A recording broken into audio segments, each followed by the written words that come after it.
The SMCC is dedicated to fostering equitable and inclusive environments for all its members, guests, and the sponsorship marketing community in Canada. We firmly reject any form of speech, action, or mindset that promotes discrimination or exclusion. As the sponsorship marketing landscape expands in Canada, we strive to lead by example as thought leaders, initiators of innovative ideas, and advocates for inclusive workspaces. We appreciate your decision to engage with SMCC for networking and learning opportunities.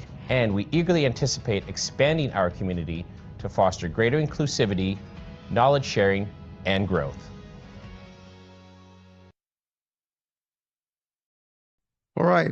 Hi, everyone. I am Donovan Bennett. I'm excited to be with you here today. I am a host and senior writer at Sportsnet. I host the Going Deep podcast, so feel free to like, favorite, share, and subscribe. But really, I'm excited for you all to share your expertise when it comes to sports marketing. We've got an exciting discussion for you on niche sports and untapped sponsorship opportunities. Now, we are doing this on Zoom, and Zoom can be a bit clunky, so no worries. We've got some tech support if you need it, available to you via chat on this call. So we'll do our best to assist you if that's necessary. As I mentioned earlier, if you join late, feel free to keep yourself muted during today's main participation and go camera on, though, when we do have breakout rooms at the end, when you want to dive in, ask those hard-hitting questions about the presentations that you've seen thus far. I'm really excited for you to be able to partake and learn and listen. I've had a bit of a sneak preview, but I have a lot of questions. So you'll hear from my questions about the presentations first, and then you'll get to dive into your own. Before we do anything, though, we have to start. I would be remiss if I didn't acknowledge the grounds that we're all meeting on today. Now, this is national or across the country, but I'll go ahead and acknowledge the land that I have the privilege of meeting with you on here today. And that's the traditional territory of many nations, including the Mississaugas of the Credit, the Anishinaabe, the Chippewa, the Haudenosaunee, and the Wendat peoples. And it's my home, and it's also home many diverse nations, Inuit and Métis peoples. So certainly I want to acknowledge that Toronto is covered by Treaty 13 with the Mississaugas of the Credit. Now, for those of you who are joining us virtually for the first time through our Plus One program, welcome. As a guest, you are very, very welcome. Love to see that. It's fantastic to have you with us. Also, many non-SMCC members joining us, which is a bit different as we've opened this up nationally to the general public. So it's great to see some people maybe we wouldn't have seen get their first taste of this experience. And hopefully you come back for more. Speaking of which, one of North America's most prestigious mentorship programs is Activate, and it's also back this year with applications for mentees now open as of yesterday, I believe. So if you are an emerging sponsorship marketing professional, if you're eager to learn from industry leaders, you probably are if you're joining this call. If you want to build some meaningful connections, which you could do in the breakout rooms, but if you want to do that even further with some peers, be sure to apply and take advantage of what is, to be honest, an incredible opportunity. One of the things that, we lacked certainly during COVID that we get back to is the mentorship, the vertical and horizontal mentorship opportunities. And certainly a program like this is a big way to do that. So make sure you take advantage. Also, we have to thank the people who are giving us the opportunity of taking advantage of this, and that would be our FPs, our foundational partners with SMCC.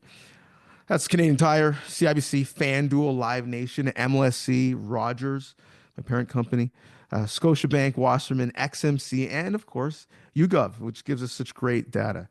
So, on behalf of everyone at SMC, it's not possible to host events like today's virtual forum or do all of the great work in between without those foundational partners. So thank you as well. We talk about thanks and acknowledgement and celebration and commemoration. Naturally, my mind goes to the month that's almost over, February. in Black History Month. We only have 28 days to celebrate and commemorate with Black History Month. So we want to make sure we do that and take an opportunity to do that now. So I would like to welcome Melanie Evely from the DE&I Committee to join us for an address. Melanie, take it away. Thank you, Donovan. It's an honor to be here today to celebrate and reflect Black History Month, acknowledging the invaluable contributions of Black Canadians to shaping our society, culture, and the history. It's important, as Donovan said, that we recognize the diversity and richness of Black experience in Canada, one that stretches back over 400 years. From the first enslaved Africans brought to Canada through the Underground Railroad to the continued efforts of Black leaders advocating for social change. The Black community has enriched the fabric of our nation. One figure that stands out is Viola Desmond, whose courageous stand against racial segregation in Nova Scotia not only ignited a broader movement for civil rights in Canada, but also paved the way for conversations about equality in all areas of life, including sports. In more recent years, Black Canadian athletes like Donovan Bailey, Andre DeGrasse, Sarah Nurse, Charmaine Cooks have not only showcased immense athletic talent on the world stage, but they've also become influential role models and advocates for racial equality, breaking down barriers in sports and inspiring generations of young Black athletes across the country. Their efforts, along with other athletes, have transformed how brands engage with the sports industries and ensuring more inclusivity in sponsorship and representation. Impactful organizations such as Black North continue to support Black entrepreneurs and athletes through mentorship and financial assistance. Let us take a moment to reflect not only on the progress we've made, but also on our shared responsibility to contribute to a future where everyone, regardless of their race, background, or identity, has the same opportunities to thrive. Let this month of celebration inspire us to continue learning, to engage meaningfully, and to engage and have meaningful conversations, and to stand up for the rights of all marginalized groups. Every action we take, big or small, has the potential to help build a more inclusive and equitable Canada for future generations. Thank you for taking the time to be here today, for your dedication to learning, and for your commitment to making Canada a better place for all. Let us celebrate Black History Month with pride, gratitude, and hope. Enjoy the rest of the day. Thank you so much, Melanie. That was beautiful, well said, and well timed, and hit home with me for a couple of reasons. One is Melanie mentioned Viola Desmond, and my oldest son's name is Desmond, named after Desmond Tutu and Viola Desmond, who were inspirations for me. You make plans and God laughs, and my son is much more like the author and activist Desmond Cole, where he fights against authority, and that authority being me as a parent. But that really hit home, Melody. And I think the other thing is, in the time that we're in, terms like DEI have been weaponized and misused, and people have thought it to be not about what it's intended to be, which is making sure that all qualified applicants have opportunities, and have miscast it as giving people who are not qualified an opportunity. So I love the reframe from Melanie and the work that she and team are doing, both here, but externally, is really, really important. Now, before the real important programming, the formal portion of the conversation, I also want to give an important shout out and acknowledge all the folks tuning in from across the country. We have people in British Columbia and Alberta, all across Ontario, certainly in Quebec. Really, when you look at all over North America, we actually had to increase the capacity of this Zoom call in real time because of the amount of participation. It comes really nationally. So it's nice that we are getting such great representation and are able to compare and contrast the industry as it looks in Canada and North America, but also regionally. So love to see that. We also love prizes, let's be honest. So we've got some exciting prizes for you, some game tickets, some prize packs, some incredible prizes for all SMCC members. So if you aren't one, that's a catalyst to become one. It's never too late. But in terms of today's agenda, it's only right if we kick off with a market watch. So we have a level set and understand exactly where we are. Bit of a baseline, if you will. Then we'll lead into what I'm excited about, the Dragon's Den style pitch competition, where you hear from 6 sports properties that are part of the niche and emerging sports world. I consume Dragon's Den and Shark's Tank, and so I've always wanted to be a judge, even though I have zero business acumen. This is probably as close as I'm going to get being the host, so I'm excited.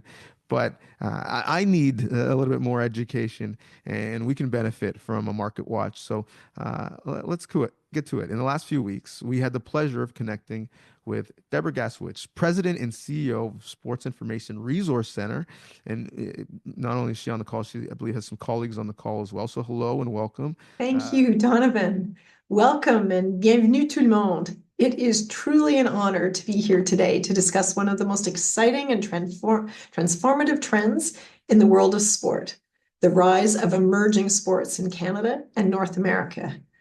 We're at the cusp of a new era in sport, one where we're seeing more people engage with sports that are fun, inclusive, and accessible, qualities that these new sports offer in abundance. And this isn't just about new activities, it's about new opportunities for sponsors to connect with diverse and engaged communities. As these sports grow, they offer powerful platforms for brands to not only be visible, but to build authentic and lasting relationships with participants. At CIRC, Canada's National Sport Information Resource Centre, we provide the research, insights, and data that help shape the future of sport in Canada. Our commitment to evidence-based decision-making ensures that we are always aligned with the latest trends and evolving needs of the sport community. The emerging sports we're seeing today are not just gaining traction, they are redefining how people connect with sport across their lifespan. So why should sponsors focus on these emerging sports? Well, the answer lies in growth and community engagement. As we know from the What We Heard report, a report done by CIRC synthesizing feedback from over 5,000 Canadians to inform the next Canadian sport policy, Canadians are increasingly seeking sports that are not only fun and affordable, but also accessible to all. Emerging sports like pickleball, flag football, sport climbing are resonating because they offer positive experiences, engaging people not just physically, but socially and emotionally.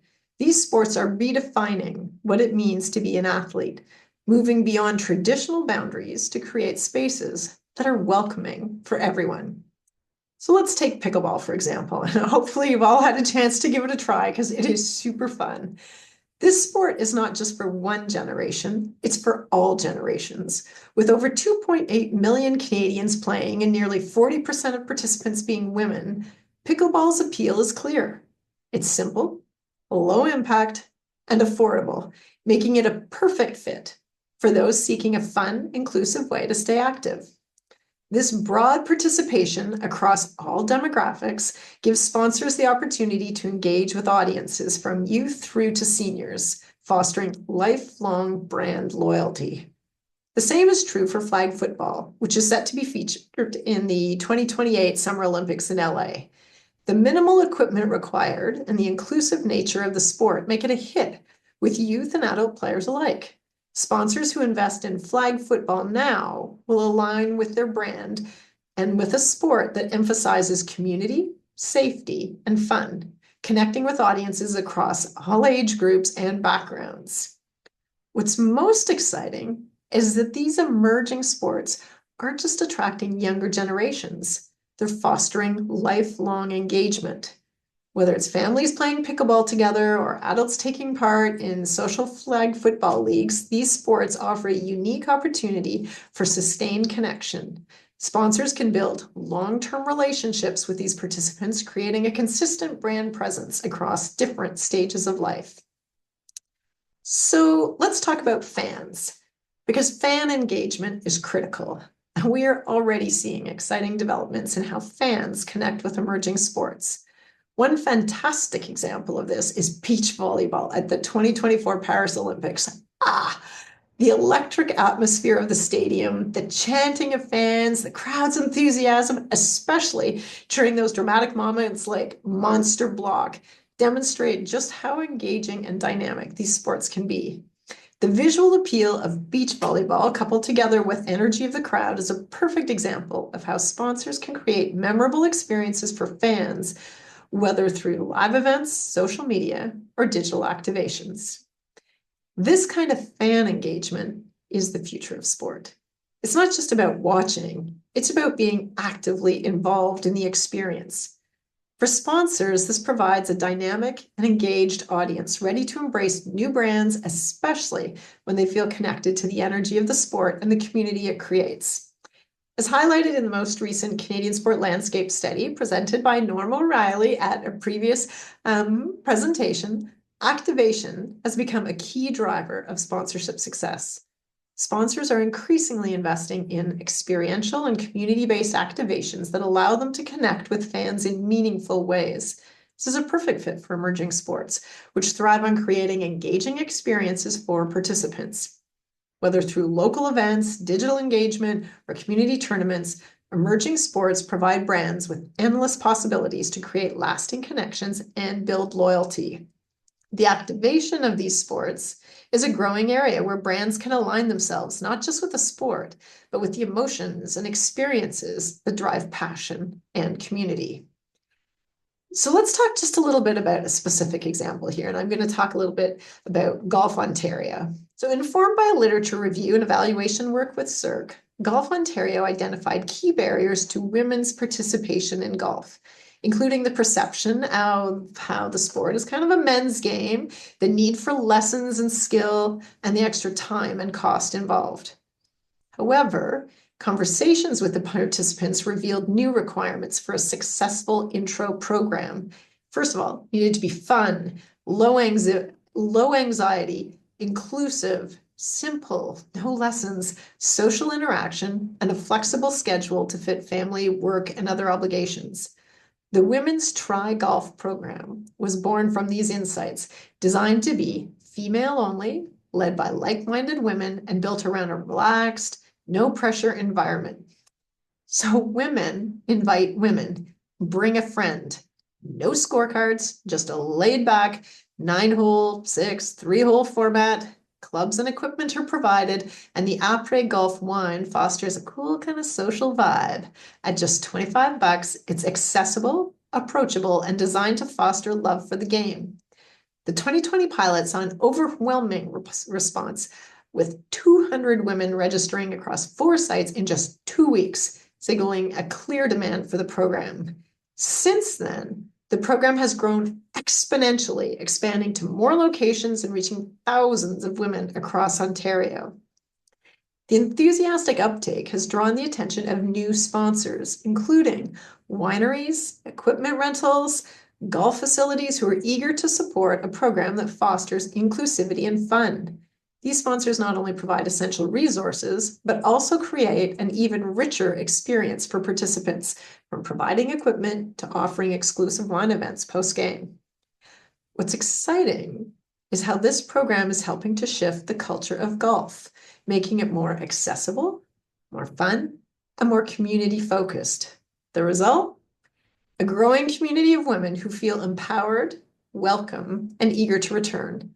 The Women's Try Golf program is not just introducing women to golf, it's creating a lasting, impactful experience that keeps them coming back.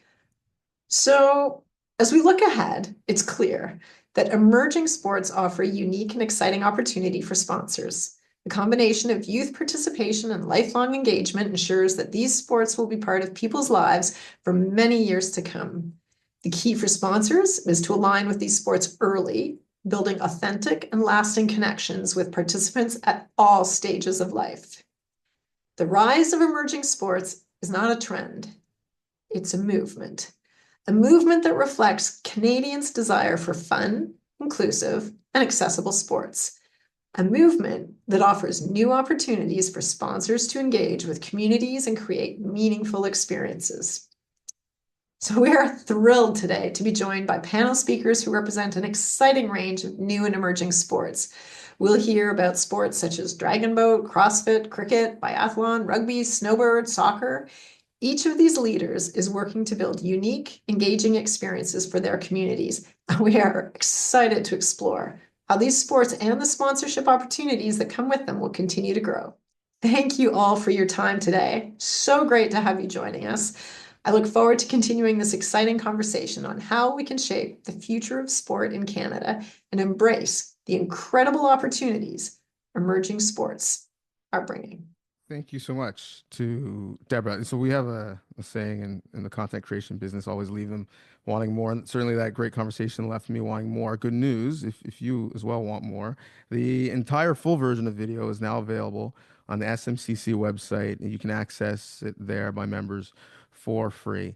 But as promised, we're going to get to our Dragon's Den style pitch segment of the forum. So here's exactly what you're going to see. We're going to be hearing from 6 dynamic presentations highlighting what we just heard about, unique sponsorship opportunities. They've been each carefully selected for all of you here today. Our judges, you, will have the opportunity to vote for your favorite pitch and crown a winner based on a very specific evaluation criteria. I'm going to re-say it later, so don't worry, you don't have to memorize it, but this is exactly what we're basing it off of. And if you've got questions, don't worry. End of the forum, you're going to have the opportunity to network and go to breakout rooms with each property, if you so choose, bounce around and have those questions asked. But the judging criteria is as follows. Potential for future growth and revenue, exactly what Deborah was talking about. Appeal to target markets and demographic groups. Fan access, which means can fans be easily reached and engaged? Market platform, so can sponsors easily activate within the property? And to be responsible, environmental impact. So on the screen is a QR code. Please scan this with your phone in order to reach our judging page. Again, this is a real great chance for all these presenters to get real-time feedback exactly as to some of the pain points, the questions, the opportunities. So make sure you're interacting, whether it is the breakout rooms afterwards, and certainly voting, because we will crown a winner and a runner-up, and we are in a competitive space. So make sure you're part of it and you vote. And if you've got some colleagues presenting, then be a good team player and make sure you interact as well.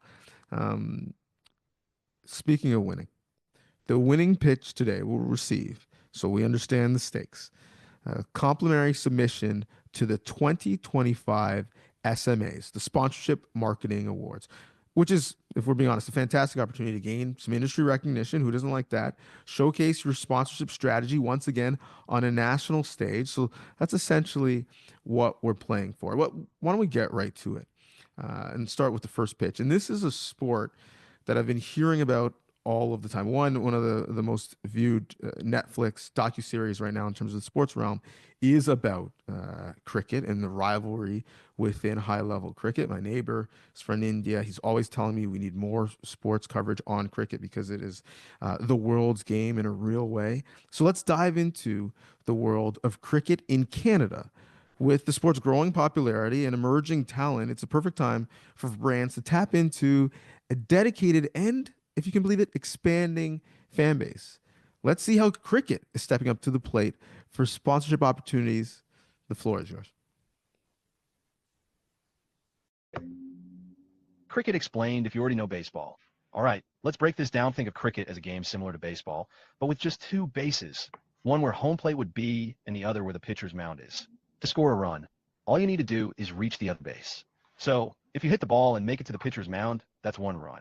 If you make it back to your starting position, you score 2 runs, which happens in a single play, or what's called a ball in cricket. And if you hit the ball into the stands, that's called a boundary, depending on where it lands. If the ball bounces before crossing the boundary, it's 4 runs. If it clears the boundary on the fly, it's a 6, cricket's version of a home run.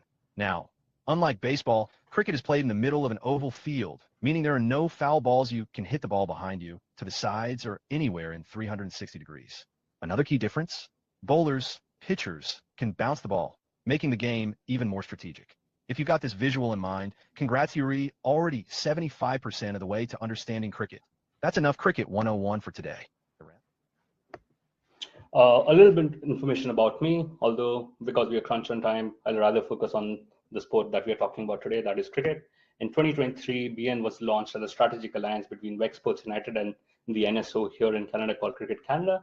WEC is a special purpose vehicle or a sports investor that invests across sports, emerging, and entertainment and infra projects. For today, we're going to specifically limit the conversation to talk about cricket's appeal. Globally, cricket has 1 billion fans. In North America is the next frontier market that ICC has carved out in the last couple of years to get into the next set of audiences and fans. Why does it matter? You have the relevance of cricket within Canada. You have the first ever international match played between Canada and the US back in the 1800s. If you talk about from a Canadian context, you have about 350K participants from 20 plus domestic tournaments who play for around 300 registered clubs across the nation. When you talk about specifically the target audience, you have the South Asian community, you have a lot of people migrating from cricket playing nation. That really creates a strong footprint for brands to tap into the audience, tap into the multicultural marketing angle as well, using cricket. When you talk about BN's or Boundaries North's impact, we've been able to drive holistic change across different pillars, be it the commercialization of men's and the women's team program, to the domestic events, to creating feeder pathways for talent development with international leagues and properties. On the back of 2024 World Cup participation, we had a tremendous year of growth on digital channels and broadcast channels. We've been able to double down on digital capabilities while trying to bring more and more live and non-live content to your screens. This resulted in a lot of global coverage, followed by increased audience interest within the sport. One of the key drivers we feel of digital growth has come from looking at short form highlighted segments to really marketing around calendarized events which are popular in global cricket properties. We also lean on heavily on cross sports promotions, where we tried working with the likes of WWE and MLB to bring out the best of the cricket market.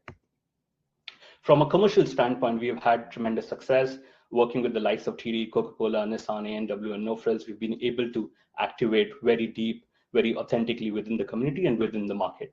When you look at somebody like TD, they have been working with us to figure out programs in the grassroots communities. With No Frills, they've been looking at how do you culturally integrate cricket as part of the fandom cycle in the communities itself.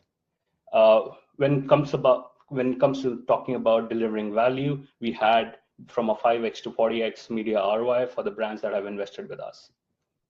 And the success has really come on the back of creating marketing interjections on ground during our international events. During the entire season, we had A&W championing the girls' cause while supporting the national program. We had No Frills who came out in big numbers to support the Diwali campaign. We had 2 times NBA champion who we leaned on to bring him into the commentary mix to really make people understand and draw parallels between a lot of North American sport.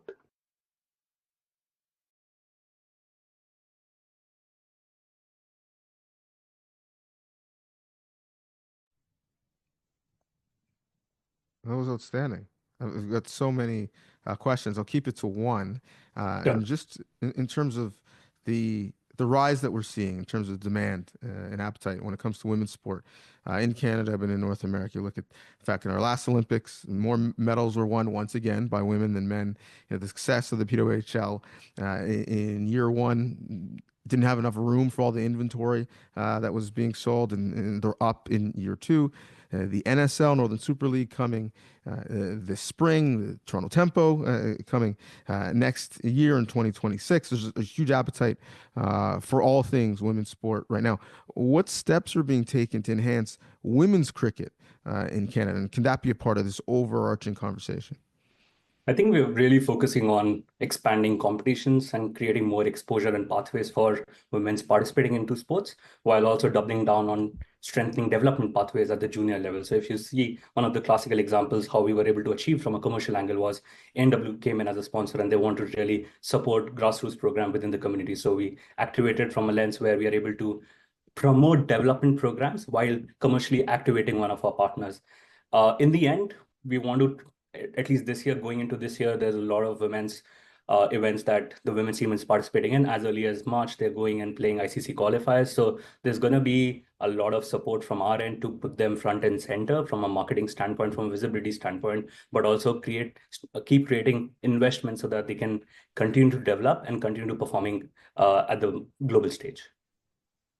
Love it. Great. Way to lead off. That's a real high bar for the rest to clear, but really exciting stuff. Thank you so much. And, just to follow up on that as a housekeeping note, as we look forward to March, our March event, we'll have the benefit of hearing from some executives from the Toronto Temple. So continuing that conversation about the growth of women's sport and more opportunities, but great presentation. Lots to think about. All right, let's transfer and move to the exciting world of dragon boat racing. Yes, that's right. Let's now take a look at a fast-growing, vibrant sport with a passionate community. Let's hear how this unique opportunity is making waves, if you will, for brands. The floor is yours.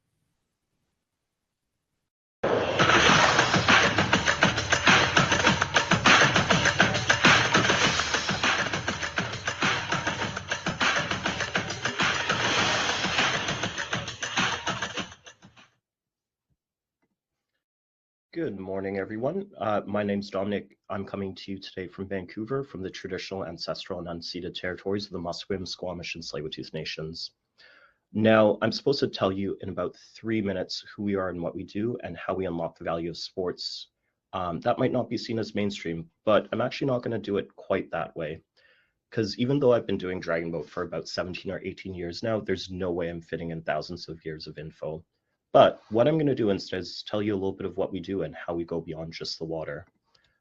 I'm going to start with 3 words: community, culture, competition. Every time we do anything, we start here, because from there, that's how we stay true to our roots. We respond to what our community wants, and that's how we deliver the best races possible.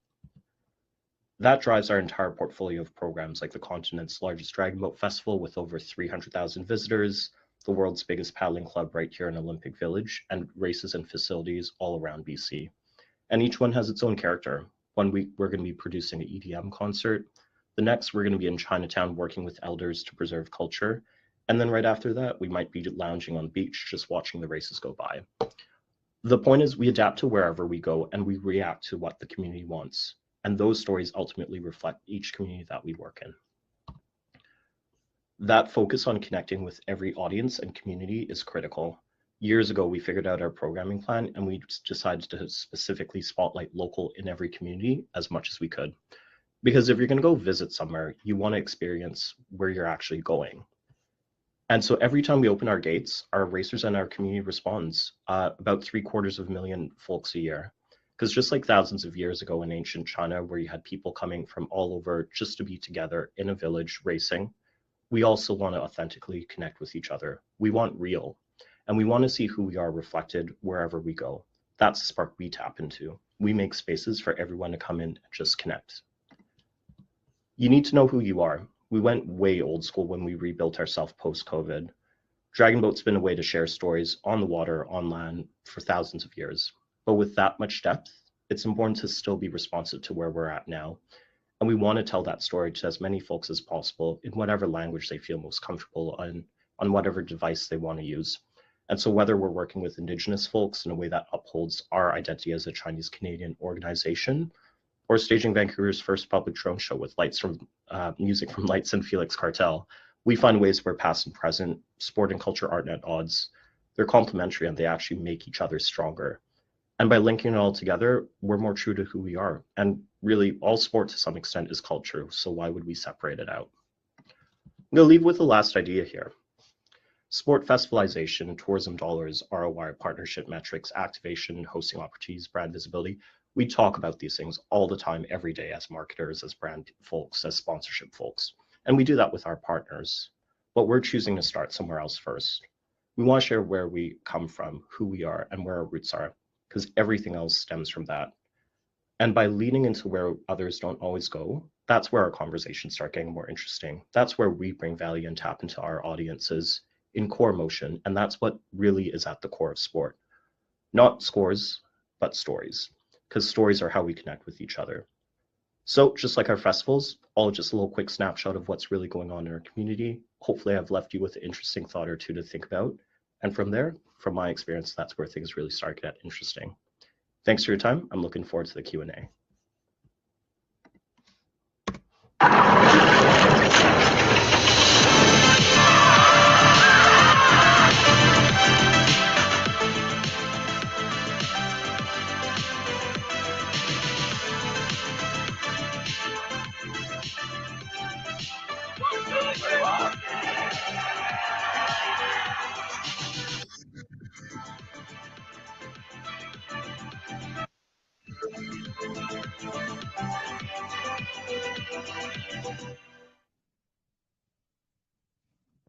Definitely left me with a lot to think about, certainly, and ask about. And my question would be for you, Dominic. I love the community aspect, the culture aspect, and so how do you translate that? What ways do you work with partners to activate? Well, I think that the reason why we went this way instead of directly attacking the questions is because we're a little bit of everything. Let's say that you're a sport marketer, you want to tap specifically into the sport development side, like one of our partners, Oddball Workshop. They're a local small business. They want specifically to engage a high performance sport angle. We develop programs that directly make that work for them. So we created a new grant program and it distributes, so far it's distributed about $60,000 or $70,000 in our local communities supporting para and youth sport. That helps build their future business, but it also does good in our community. Let's say that you're one of our partners like TD. They have a strong community impact. They want strong brand visibility. We deliver one of the largest brand programs that we can see in the city and in the region, but we also deliver one of the biggest music stages in the province. Last year, I think we had about 15 or 20,000 people show up for one of our things, and we almost shut down the SkyTrain system in Vancouver because we had lineups of people trying to get in and out of the site. Or let's say that you want an elite hosting opportunity like some of our clients do and they want to network, we provide that too. And the most cohesive thing that we can do as a property is make sure that everything tells an integrated story. You know, sometimes you twist yourself to try and make it make sense. We want to create authentic brand possibilities where we work with our partners in a way that, you know, it's all part of the larger story and it's all part of a larger whole. We want to make sure that everything we do fits into that because that adds value for both the brand and ourselves, and that's a win-win for everyone. Sounds like lots of wins there and high level to step to. The rest, I will need to hear what transit systems you all shut down. This is going to be a great competition. Love it. Thank you so much, Dominic. That was great. And what's great also has been the lively following and competition. Betsy Cooper is just shouting at everybody via the chat. So I'm not sure exactly where her vote is going to go towards the end. I did say you have to be quiet and keep your audio off throughout until you get to ask questions at the end. But that doesn't mean you need to actually be quiet. Feel free to use the chat to give comments, give love and shout outs, give some emojis, because what we've seen is really, really good. Okay, we're not done yet though. Up next, we're diving into the high intensity world of CrossFit. Many of you might be CrossFit participants. It's a dynamic sport, if you don't know, with a fiercely loyal and engaged community, something that brands love. Let's see how this platform offers those brands a powerful way to connect. Over to you.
teams. Well, I hope you enjoyed that introduction to the global CrossFit community.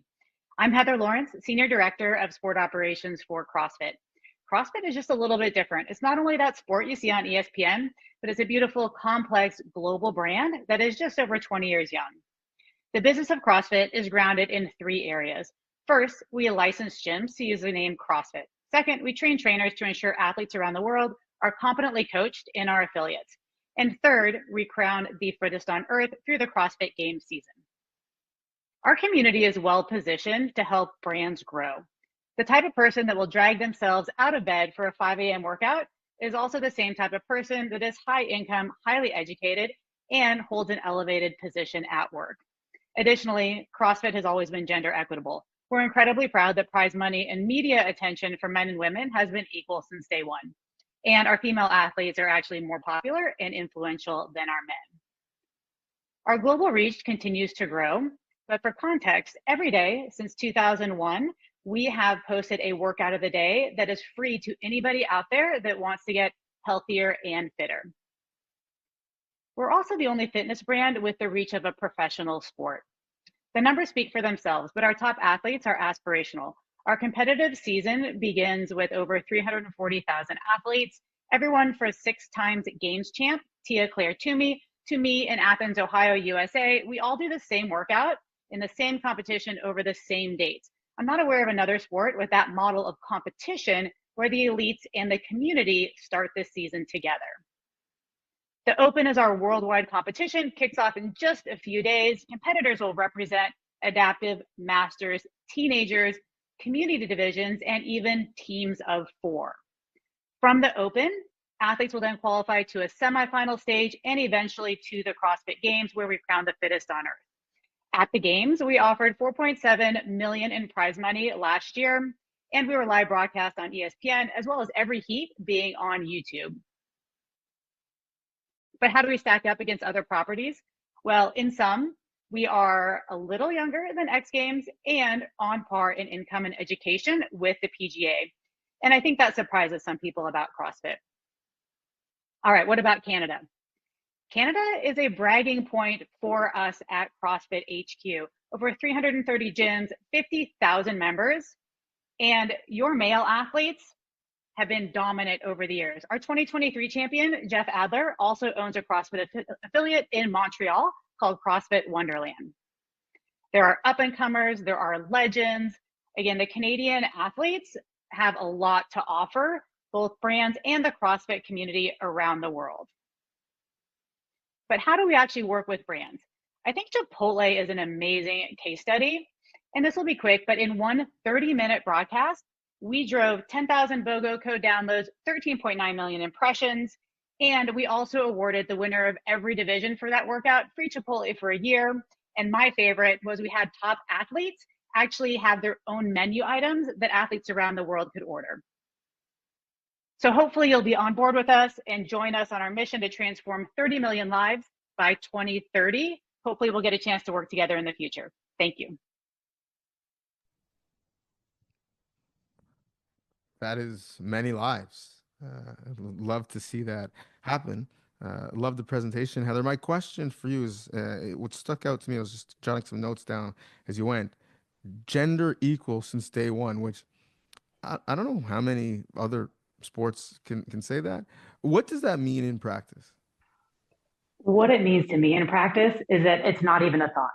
As we're having discussions, it is just known that everything we do as a brand, whether it's at the grassroots in our affiliates around the world, or whether it's with our top athletes, it is going to be equal.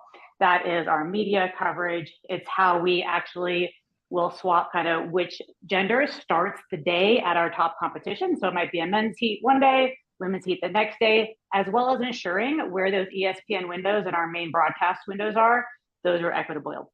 And then in the gym at the grassroots level, it is just a place where women find their strength, and it is regular where those women are crushing the dudes in the gym. And it is just this sense of gender, like high-fiving, fist bumps. Everybody's in there together as this incredible community. So that's what it means to me. Love it. Would love to see other sports, whether it's the culture of the sports or the NSOs, follow that lead. Hopefully, the success that we continue to see in CrossFit maybe as inspiration for others. But great job. Thank you so much for that. All right. Now let's turn to the exciting world of soccer, especially soccer in Canada. Our women's national team, speaking of the strength of women, just won the Pintar Cup under the tutelage of new manager Casey Stoney. We've got new managers on the men's and women's side. It's an exciting time. We've got a World Cup coming to Canada soon, so in multiple cities. So that's exciting. And what's really exciting for me is the sport's rapid growth and the rising national pride around the sport. So it's perfect to have the platform for brands to engage as passionate and expanding fan base as we are seeing across the country in Canada. So let's see what that means in terms of soccer. The stage is yours. Good day, SMCC Forum viewers. My name is Johnny Misley, Chief Executive Officer, and this is Ontario Soccer. It begins with a ball. 2 teams, 2 nets, that ball, and a love of everything between the lines. But the game is more. The game is you giving every last breath to finish the sprint. The game is that last ounce of strength that pours out of you as you stretch to save your team. The game is questioning yourself over and over again until you find a way forward. Your personal best today is your challenge for tomorrow. Giving everything now is only knowing how much further you can go. The laces we tighten are the ones that bind us together. Entering the huddle as a player and leaving as a team. Play because you love it. Inspire because it's in you. Unite because it's in us. Ontario Soccer. Many do not know that organized soccer in Canada started in Ontario in 1901 with the founding of then the Ontario Football Association League, which would officially become in 1923 the Ontario Soccer Association and known today as Ontario Soccer.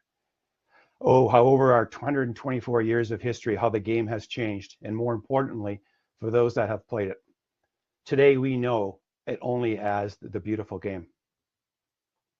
If there is one sport in our country that is a tapestry of what Canada looks like today, it is the game of soccer, or football, as it is known throughout the world.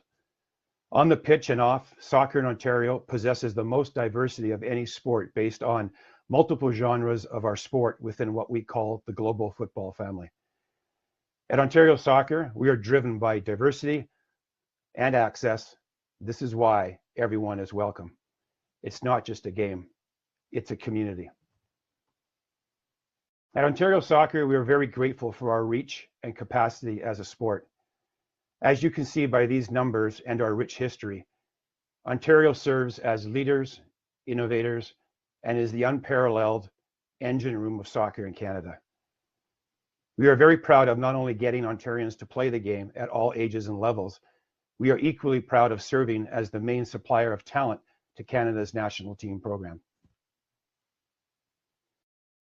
It is because of our sport's growing position within the Canadian sport landscape and worldwide profile, our reach and relevance as a sport has grabbed the attention of the corporate community. At Ontario Soccer, we have prepared for the rise of our sport and have a full-time in-house marketing and partnerships team.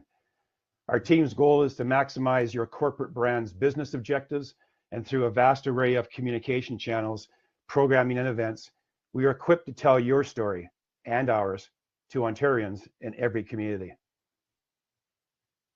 At Ontario Soccer, we love data and analytics. Investing in soccer in Ontario creates a partnership, not a sponsorship, whereas we will measure our collective reach and impact to ensure your brand is seen and also heard. Thanks to an amazing mosaic of corporate brands, these investments are being made in Ontario by those that have recognized Ontario Soccer's role as the engine room of soccer in Canada and our position as the gateway to the grassroots. There is no greater time to invest in soccer in Ontario. Our physical assets are selling out, and our new digital ecosystem will be announced very soon that will create even further market potential and penetration. Soccer is now on the rise in Canada. Ontario soccer will continue to lead and innovate. So let's be great together. Thank you. Let's. Great job, Johnny. And you look at all the great players on the men's and women's side that have come from Ontario. Really, even if you want to narrow it even down to the city of Brampton, there's a great over-index of talent coming out of that area. Let's talk about the amateur sport industry. What would you say is an emerging market versus some of the traditional ones?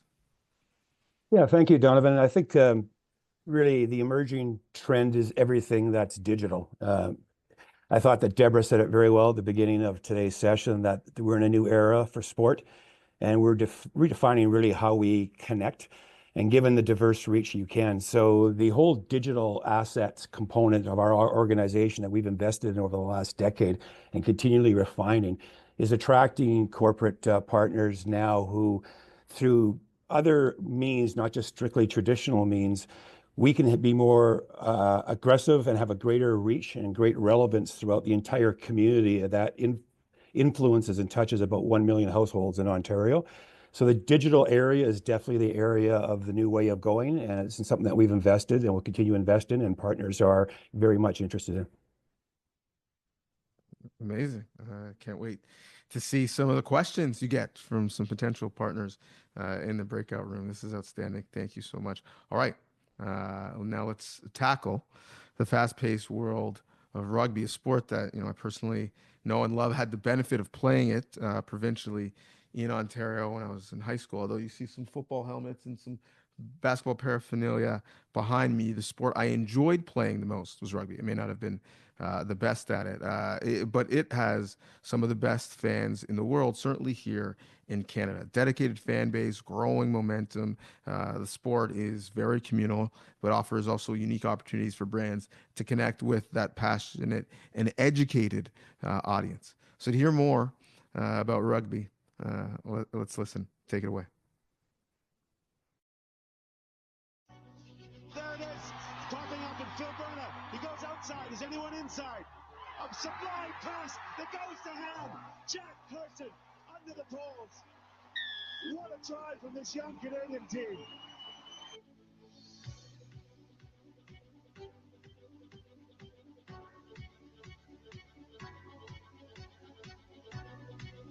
For the first time ever, Canada beat New Zealand. They win the Pacific 4. They go to number 2 in the world. They come to Christchurch and snatched it away from the world champions. And it is over. Canada, for the first time ever, will play for gold. Talk about a comeback win. It's the story of the Canadians throughout these last 2 years, building their peak against right time. This is what it means.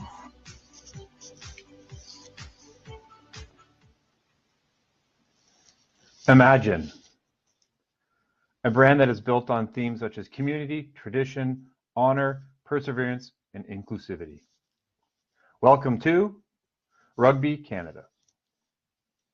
Here at Rugby Canada, we are very fortunate to have the number 2 ranked women's team in the world. This team is positioned to go to the World Cup in August and win the World Cup and defeat England to become number 1 overall. In saying that, this team is one of the most underfunded teams in the world. Currently, our budget is $2.5 million for our Canadian women's program, whereas our number 1 opponent is England, is $26.5 million. Just imagine what our women could do with a little bit more funding and a little bit more support. Our visibility. Our digital reach at Rugby Canada sees over 1 million people view our website on an annual basis. And in 2024, we generated over 40 million social media impressions. And we're fortunate enough to have a marketable database of over 200,000 people across the country. In February 2025, we were very lucky to be able to announce a new partnership and create a home of rugby in Canada with our partners in TSN. This gives our teams national and international visibility for all home games and international matches. In addition to all of that, we know who our fans are. There's over 1.2 million Canadian rugby fans with a total audience of potentially 9.1 million fans.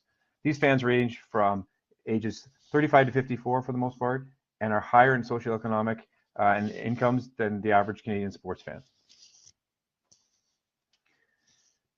When it comes to partnership assets, we have all of our traditional venue assets such as stadium signage and the ability to do on-site activations in the concourses. This could be as simple as a Jumbotron ad, a digital LED on the field right behind the kicker as you can see here, or it could be as fun as a concourse activation with a video game company. In addition to that, we also have the opportunity to do jersey or kit sponsorships, and that could be front of shirt in this case with the men, or it could be backup shorts, and that can be for our national teams or even our academy and age grade programming. We're also very proud of our community engagement success stories. Our program called Rookie Rugby, which is similar to Timbit's minor hockey program, has seen 38,000 program participants in 2024 and over 13,000 sessions delivered, and 51% of those participants were female. In addition to the Rookie Rugby program, we have what we call our sessional coaching program. This program focuses on school visits, and we did over 100 school visits in 2024 and saw over 27,000 program participants. We are also fortunate that during our event in October at WXV, we trained 40 new coaches on how to deliver this program, so those numbers for 2025 will increase dramatically. Why Rugby Canada? We have our national and international broadcast exposure, deep community engagement and authentic connections with fans, high performance athletes on the global stage, year-round marketing assets, strong diversity and inclusion programming, authentic storytelling opportunities. Don't miss out. Join the journey.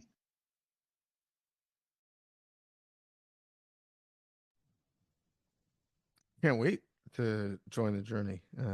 Great job, Rob. There's so much that jumped out to me from that presentation. One, I knew that we maybe outkicked our coverage in a way in terms of how well we do nationally in rugby relative to many things, but I was thinking more of the competition for great athletes in other sports in our country relative to other rugby playing nations. I didn't realize the golf and budget that you described. So hopefully we can help rectify that with some sales dollars. I also love the photo of the Rookie Rugby program and the young boy trailing, looks like looking for a pop pass, and young girl, based off of her facial expression, seemed to be like, no, this is all me, buddy. So great use of the deck.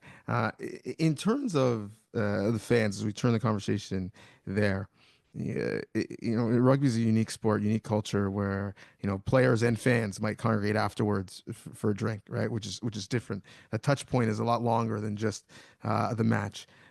The fan demographic, how does it differ from other sports, and what makes it, in your estimation, valuable for sponsors?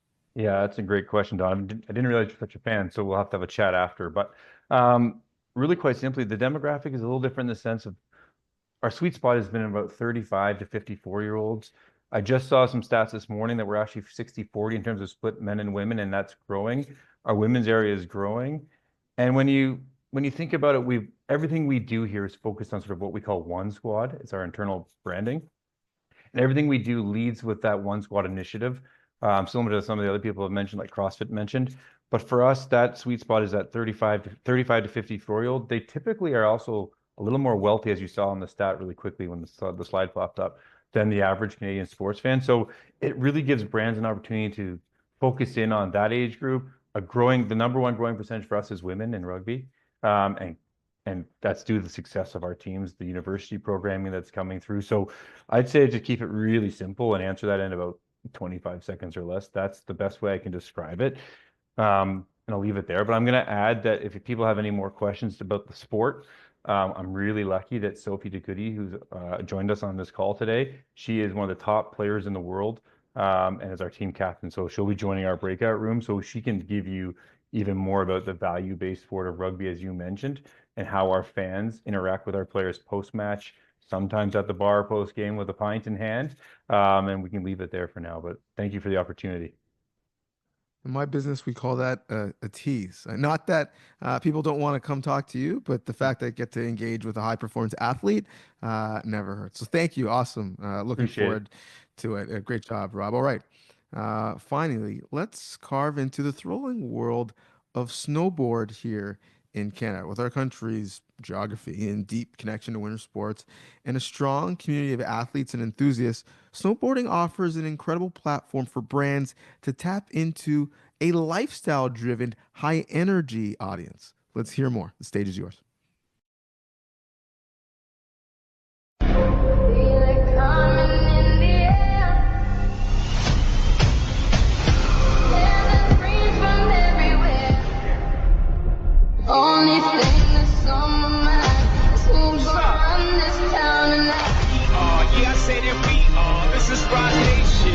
your religion.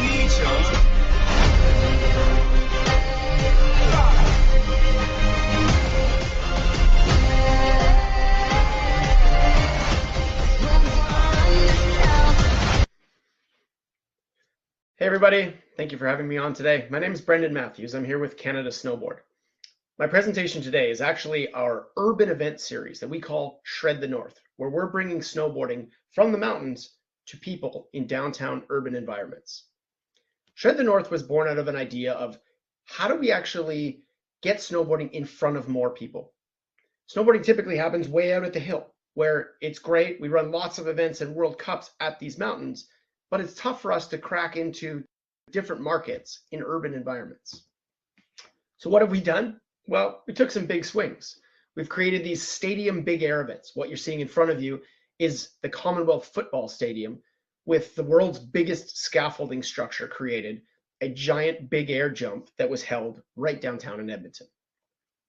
The event was called the Style Experience. It's part of the World Cup Tour, and it brings together the world's best athletes to compete right downtown in an urban environment. There's tens of thousands of fans that are engaging with brands, that are watching the event, and a lot of them are completely new to our already niche sport in snowboarding. They're all broadcasted, they're live streamed, and there's tons and tons of social media content that comes out of these events. The second thing we've built are rail jams. Now, what is a rail jam? A rail jam is a discipline of snowboarding that's existed forever. It came from skateboarding. It used to be where me and my friends would go and build a little jump and do tricks on a rail at a local shopping mall until the security guard kicked us off the property. But now it's become more mainstream. These events happen in different markets and different environments. They've also been named as part of the World Cup Tour.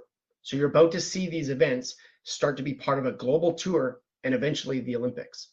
That means that this is your brand's opportunity to get in on the ground floor of an entire series where eventually you'll see these events right downtown in front of iconic buildings like the Eiffel Tower with beach volleyball in Paris for the Winter Olympics. As you can see, you can build these in any environment. We've built them in football stadiums. We've built one in Regina out of shipping containers and scaffolding. So we can bring snowboarding to people in major urban centers across the country. So why partner with us? We target millennials and Gen Zs. There's global exposure, and there's totally unique ways for your brand to show up both online and in person. The events all have a global broadcast. They have the world's biggest mobile screen that's there in person, so people can see the event both digitally, but they can also engage with your brand on branded features that we build into the course, on-course branding. There's after parties, there's live music, there's a market village where you can show up and activate at a time of year it's pretty quiet for experiential. Your brand can have tons of space for engaging with different audiences and crowds. We also have what we call a GROM event. So this is part of a pathway. All of our events at Canada Snowboard ladder up from really little kid events all the way to the national team. So at these events, we host these GROM events where little kids get a chance to meet their heroes, try a smaller version of the course in person and in a totally new environment. We bring together school groups, underprivileged groups, and we also have a huge Indigenous community involvement in everything that we do. There's a big push with marketing and promotion to make sure that there's thousands of fans there, and it's a totally unique way for your brand to show up and activate with our niche sport of snowboarding. Thank you, and I hope a few of you want to jump into the chat room and ask a few more questions. I'm sure they will. Great job. We'll start and ask a question that I have. These urban events sound amazing. How can we scale them? How many? When you look at this vision, how many markets do you foresee these urban events would be in? It's a good question, Donovan. The Rail Jam series that we're building, we're actually trying to build our own league. Like I mentioned, these events have been named as a future Olympic discipline. There'll be World Cups. So there's an opportunity for us to bring this nationwide. Our vision with these events is to scale them from, at the moment, we have 3 this year in different markets in Canada, to 15 or 20 within a few years' time. So you'd actually have a tour of athletes going stop to stop and build like a documentary style TV product, similar to Drive to Survive in F1, where we tell the stories of some of the athletes where you really have a mix of some completely unknown snowboarders that you've never heard of, all the way to super famous athletes that have been at the Olympics and the national team, and be able to kind of tell the story of different markets and how brands are involved and athlete personalities, so that by the time this does become an Olympic discipline, there's all kinds of understanding and knowledge and a fan base that is built into the discipline. Love it. Sign me up as a consumer, You're in. as a broadcaster. It all sounds amazing. So thank you so much. Congrats. Yeah, it makes too much sense. It sounds great. It was outstanding. And keep the comments going, and make sure you're voting. A huge thank you to all our presenters today. Each of you, in your own unique but also exciting way, showed some real innovative sponsorship opportunities in the niche sports realm, from growing the community's cricket, dragon boat racing, CrossFit, soccer, rugby, obviously, snowboard. We learned about the incredible potential these sports offer for brand engagement, for fandom, and meaningful connections with real passionate audiences, and in my case, a real interested and passionate storytellers. So that was really outstanding. We wish we had more time, but there is more time if you want to dig in more. Already people making connections via the chat is great. Keep that same energy when we go into the breakout rooms. Before that, we got to vote. We want to highlight these presentations and lift them up. So thank you again for sharing that vision with us. Now let's put everyone else to work. Hopefully you're inspired by what you heard and saw. Some housekeeping in terms of the judging via Slido. Do you remember the judging criteria? Some joined us late, so I'll give it to you now. We're asking all of our judges today to select which group of presenters shared the most powerful demonstration, potential future growth, appeal to target markets, fan access, marketing platform potential, and of course, environmental impact. If you are still yet to vote and are trying, we're going to give you 2 to 3 minutes ish. We know many of you need to get to work or itching to get to those breakout rooms. So vote now. Scan the QR code on the screen to submit your pick, and you can vote away. I know it is a tough choice. We'll be awarding a winner and a second place to those pitches, but I think we're all winners given the education we got and the connections that people will make. So feel free to take a moment and get those votes in now. In the interim, while we let you get all those votes in, maybe I'll skip ahead and give you a little sneak peek on some prizing that we've got for you. Luckily, we've got some real great prizes that we can offer. We have received 6 tickets to the Calgary Hitmen's final home game of the regular season on Sunday, March 23rd, 5 p.m. Mountain, on behalf of the Western Hockey League. So thank you to the WHL. In terms of attendee prizing in Montreal, where we have many members joining today, welcome. 2 tickets to the National Bank Open in Montreal, Friday, August 1st, a night session, 3rd round, and an incredible opportunity to experience some world-class tennis and some Canadians competing. 2 tickets to see the Montreal Canadiens take on the Ottawa Senators on Tuesday, March 18th. So if you're from Montreal or Ottawa and want to make the drive, that's one you might be interested in. The game's at 7 p.m. live at the Bell Center. We know, as we've seen recently with the Four Nations, that the Bell Center is unmatched in terms of atmosphere. So that's a real great prize for any hockey fans. Chance for you to catch up on some good, close hockey action. And maybe a playoff team. We'll see what the standings look like when we get there March 18th. Toronto. You got 2 NBA tickets to Friday, March 7th. Bad news. It won't be a playoff team, but it will be good basketball. The Utah Jazz, or Monday, March 10th versus the Washington Wizards. Also, an MLSC prize pack filled with a lot of real nice, cool, iconic gear from the Raptors Anniversary Edition, as they are celebrating 30 years as a franchise here in Canada. Last but certainly not least, in Vancouver, we've got 2 4-packs any day tickets for the Vancouver International Auto Show, courtesy of the Vancouver International Auto Show. We also have 2 comp entries to the Vancouver Sun Run 2025, provided by the Vancouver Sun Run. So You got some time to train. The comp entries would be nice. Could train via CrossFit and get your cardiovascular up there with a lot of burpees. But those are two great prizes. Now, if you're thinking to yourself, man, how do I get in on these prizes? If you're not a member yet, don't worry. Still a great opportunity to be entered for a chance to win, speaking of CrossFit, a ticket to the 2025 CrossFit Games in Albany, New York this summer. Details will follow, but get ready for a real unforgettable experience at one of the biggest events, as we heard earlier, in the CrossFit world. That is really, really cool. There's a rumor that Rob Cowan might be able to also throw in some prizing via rugby in Rugby Canada. So if you're a fan of rugby, maybe go to his breakout room and try to bribe him.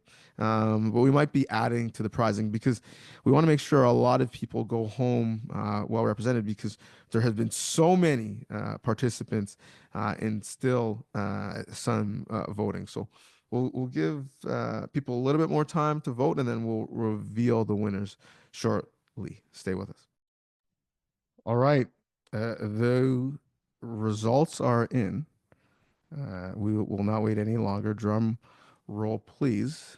We'll start with a runner-up. The pitch coming in second place is Rugby Canada. So shout out to them. And the winner of the SMCC sponsorship case submission is snowboarding. So congratulations to everyone who submitted and put together the decks and educated us. That was outstanding. Really tough as we look at the voting. It was pretty neck and neck across the board, which is great and means that our breakout rooms will be really, really full. But shout out to both rugby and snowboarding for outstanding work and being named our winners. And thank you for voting, because that took a little long because a lot of you were voting at the same time. So that is outstanding. Okay. Before I release you to get even more information, to make more connections, and if you have to run but you want to be connected with, use the chat. Put your contact info, reach out, direct message others who have presented or others on the call. Feel free, because the connections are not limited to this space right here. Certainly want to thank everyone from the SMCC February Planning Committee. That's James O'Connor, Ritu Singh, Norm O'Reilly. We all appreciate all of the unseen but necessary and appreciated hard work you put into this consistently. You'll take a break for a day or two, then go into planning what March looks like. So across the country, the fact that you've made this so national is so badly needed and appreciated. So thank you from all of us on the call. And thank you for allowing me to be a small part of it. I mentioned it briefly earlier, but March, as I said, is just around the corner. Even though the weather doesn't seem like it is in most of our country. And we've got the March Breakfast Forum. We hope to see many of you again next month. Real Sports Bar, March 26th, exactly a month from now. The topic is going to be business of women's sports. We heard a little bit of it today, as I mentioned. It's going to be real good. We got a star-studded panel featuring executives from Toronto's first WNBA team, Canada's first and only, for now, WNBA team, the Toronto Tempo, other key players within the space discussing athlete investment and growth within the space of women's sports. That's one to look out for, so make sure you mark it down in your calendars, March 26th. If you've got any burning questions, now's a chance to get your answers. Again, use the chat. Go out to the breakout rooms. There's a real lively chat going. Heather, to answer your question, nobody likes burpees. I'm mad at whoever invented burpees. They're terrible. But join our pitch presenters in their designated breakout rooms. They're going to be assembling there now for a deep dive into details and engaging with them directly. Please self-select the room you'd like to participate in. Don't miss the opportunity to connect. Feel free to bounce around to more than one. And once again, thank you again for joining us. Have a great rest of your day.